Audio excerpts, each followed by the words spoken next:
बिस्मिल्लाहिर्रहमानिर्रहीम।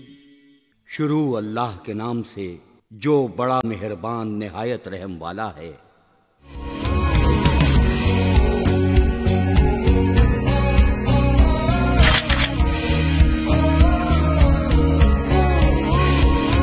बिस्मिल्लाहिर्रहमानिर्रहीम। अस्सलाम वालेकुम। मैं खालिद अहमद और आप देख रहे हैं मेरा यूट्यूब चैनल। मैं जर्मनी में था। रात 10 बजे हम वहाँ से निकले और थोड़ी दूर वॉक करके हमने जाना था और मैंने अपने घर चले जाना था और मेरे उस जर्मन दोस्त ने अपने घर चले जाना था। उसका एक बेटा जो कि उस वक़्त कोई मेरा ख्याल 6-7 साल का था, वो साथ था हमारे, और हम जा रहे हैं बाहर रोड के ऊपर, फुटपाथ के ऊपर। तो मैंने उसको कोई बात सुनाई तो उस मेरे दोस्त ने कहका लगाया, जर्मन ने। तो उसका जो वो बच्चा था ना, 6 साल का होगा, उस बच्चे ने अपने बाप से कहा कि पापा इतनी ज़ोर से आप हंस रहे हैं, टाइम देखें आप, 10 बजे हुए हैं, लोग सोए हुए हैं। तो उसके बाप ने अपने बेटे से इंशोलिगुल कहा, सॉरी कहा, माफ़ी मांगी और अपनी आवाज़ को धीमा कर लिया।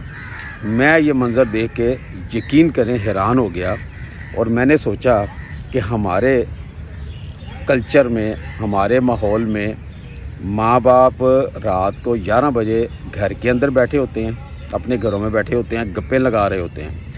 कोई उनको पता नहीं कितनी ऊंची आवाज़ से वो हंस रहे हैं और गप्पे लगा रहे हैं, और जो उनके बच्चे हैं वो बाहर गलियों में शोर मचा रहे होते हैं, मोहल्ले के अंदर, और पूरी गली को बेआराम किया होता है उन्होंने। यानी कि वो तो अपने घर में बैठे हुए हैं अंदर, और जो बच्चे हैं उनके, अगर मेहमान आए हैं, फैमिलीज़ हैं ना, तो उनके जो बच्चे हैं ना, वो बच्चे जो हैं वो बाहर निकल के गली के अंदर जनाब अली वो शोर मचा रहे होते हैं कि पूरी गली जो है ना वो उनके शोर से बेचारे परेशान हुए होते हैं। ये हमारी हालत है। क्या हम इंसान कहलाने के लायक हैं? मैं तो ये कहता हूँ कि इंसान, ह्यूमन जो है, वो इंसान कहलाने के तब लायक है जब उसकी जो ज़ात है वो दूसरों के लिए फ़ायदेमंद हो, दूसरों को फ़ायदा दे। आप सफ़र कर रहे हैं, रास्ते में बस रुकी, ब्रेक हुई और आपने उस सफ़र में वॉशरूम यूज़ किया, टॉयलेट में गए। अब अपना काम करने के बाद आपको ये एहसास होना चाहिए कि मैं यहाँ से निकलने से पहले, इस वॉशरूम में से निकलने से पहले उस जगह को इतना क्लीन करके जाऊँ कि मेरे बाद जो आए उसको कोई इशू ना हो, उसको कोई प्रॉब्लम, कोई परेशानी ना हो। अगर आपकी ये सोच है और आप ये करके वहाँ से निकलते हैं तो आप इंसान कहलाने के लायक हैं। और यहाँ क्या है, अपने घर के आगे से कूड़ा इकट्ठा करके, अपनी दुकान के अंदर से कूड़ा निकाल के, गंद निकाल के सड़क के बिल्कुल दरमियान में रखते हैं कि जितने बाहर से गुज़रने वाले हैं ना, वो सारों के ऊपर, उनके सरों के ऊपर ये जनाब अली हिसाब पड़े और उनको भी ये जो फैज़ है वो मिले। ये हमारी हालत है। हमारी जो शख्सियत है वो दूसरों को नुकसान पहुंचा रही है, फ़ायदा नहीं दे रही। तो क्या हम इंसान कहलाने के लायक हैं? अगला वाक़या सुने। मैं यूके में था, इंग्लैंड में था, और वहाँ पे क्या हुआ, मैं अपने बेडरूम की विंडो के पास खड़ा हूँ और बाहर का मंज़र देख रहा हूँ। तो वहाँ पे डॉग्स को लेके गोरे निकलते हैं। उन्होंने एक टाइम रखा होता है और वो निकलते हैं, और एक मखसूस जगह होती है जहाँ पे जाके वो अपना पेशाब या जो भी उन्होंने करना होता है वो डॉग करते हैं, और वो फिर वो लेके उनको घर में आ जाते हैं। वो इलाका उन्होंने रखा होता है।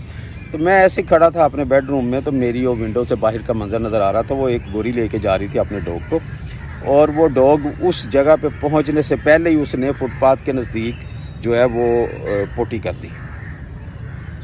अच्छा, अब मैं कोई गौर से नहीं देख रहा था, लेकिन जो हुआ उसके बाद वो उसने मुझे गौर करने पे भी मजबूर कर दिया और सोचने पे भी मजबूर कर दिया। हम ना जाने किस मिट्टी से बने हुए हैं यार। उस गोरी ने क्या किया, ये मेरे आंखों देखा हाल है।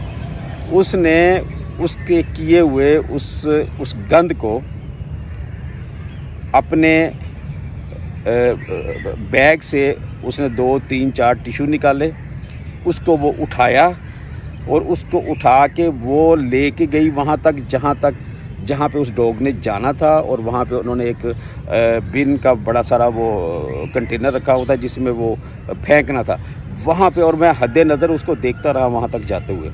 वहाँ पे जाके उसने उस गंद को फेंका। अब आप ये ज़रा सोचें कि क्या उसकी जो ज़ात थी दूसरों के लिए फ़ायदेमंद है कि नहीं। अगर वो वहीं छोड़ देती और कोई गुजरता वहाँ से उसके पाँव के साथ लगता और वो गंद फैलता। अब एक वाक़या और सुन ले मेरा। मैं हॉलैंड में था और मैं वहाँ पे एक कोट ख़रीदने के लिए एक दुकान पे गया, शॉप पे गया। मैं वहाँ पे वो देख रहा था कोट, पहन के चेक कर रहा था। तो एक मुझे पसंद आ गया। उसकी मैंने जो प्राइस देखी तो वो थी कोई 450 यूरो।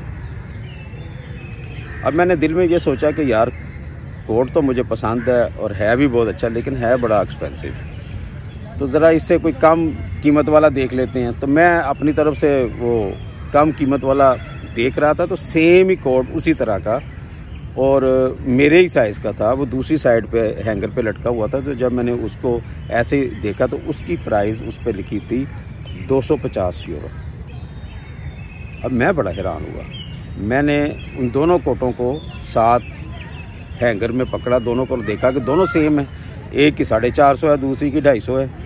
तो मैंने सोचा टैग में भी गलती से लग गया। तो मैं जो काउंटर पे लड़की थी उसके पास वो दोनों लेके चला गया और मैंने जाके दोनों उसके आगे रखे। तो उसने मुझे कहा आप दोनों लेना चाहते हैं? मैंने कहा नहीं, मैंने एक ही लेना है, लेकिन मुझे समझ नहीं आ रही ये 450 यूरो का और ये 250 यूरो का, 250 यूरो। तो ये क्या गलती से टैग लग गया? तो वो मुस्कुराई, क्या बात है जी। और उसने मुझे ये कहा कि नहीं, टैग गलती से नहीं लगा, टैग बिल्कुल सही लगा है। इस कोट में एक छोटा सा डिफेक्ट है, उसकी वजह से इसकी प्राइस जो है 250 है। तो मुझे वो डिफेक्ट यकीन करें नहीं नज़र आया, मुझे पता ही नहीं चला कहाँ पे है। उसने वो जो डिफेक्ट था जनाब, वो मुझे जब दिखाया ना, उसने वो कोट पकड़ा, उसके बिल्कुल एंड पे जाके नीचे छोटा सा एक दाग लगा हुआ था जो बज़ाहिर बहुत गौर किया जाए तो पता चलता था, वरना उसका कोई पता नहीं चलता था। कहती है ये इसकी वजह से इसकी प्राइस 250 यूरो है। अब मुझे ये बताएं आप, क्या आपके मुल्क में इस्लामिक रिपब्लिक ऑफ पाकिस्तान में चीज़ जो बेच रहा है वो उसकी कोई बुराई बताएगा कि इसमें ये ऐसे है? हो ही नहीं सकता। मैंने तो यहाँ तक देखा है लोगों को कि मैंने कस्टमर ने देखी है एक चीज़ गलत है और मैंने कहा कि भाई ये चीज़ ऐसी है, तो उसने मेरे साथ बहस की है कि भाई ये बिल्कुल सही है, आपको समझ नहीं आ रही, आप बहाने कर रहे हैं, लेना नहीं चाहते ये चीज़। उसने 2000 झूठ बोल दिए हैं उस चीज़ को बेचने के लिए, लेकिन उसने माना नहीं है उस चीज़ को कि ये गलत है। तो मैंने दोस्तों वो कोट ख़रीदा 250 का और मैं घर लेकर आया। और मैं यकीन करें, जब भी मैं पहनता था वहाँ पे उसको, तो मैं सोचता था कि यार काश हम नाम के मुसलमान जो हैं, हमारे अंदर ये खसलतें, ये चीज़ें आ जाएँ जो हमें दी गई थी। हमें कहा गया था कि इन पे अमल करना है आपने, और इस पे अमल करोगे तो दुनिया में भी और आखिरत में भी कामयाबी तुम्हारे कदम चूमेगी। लेकिन हमने क्या किया वो आपके सामने है।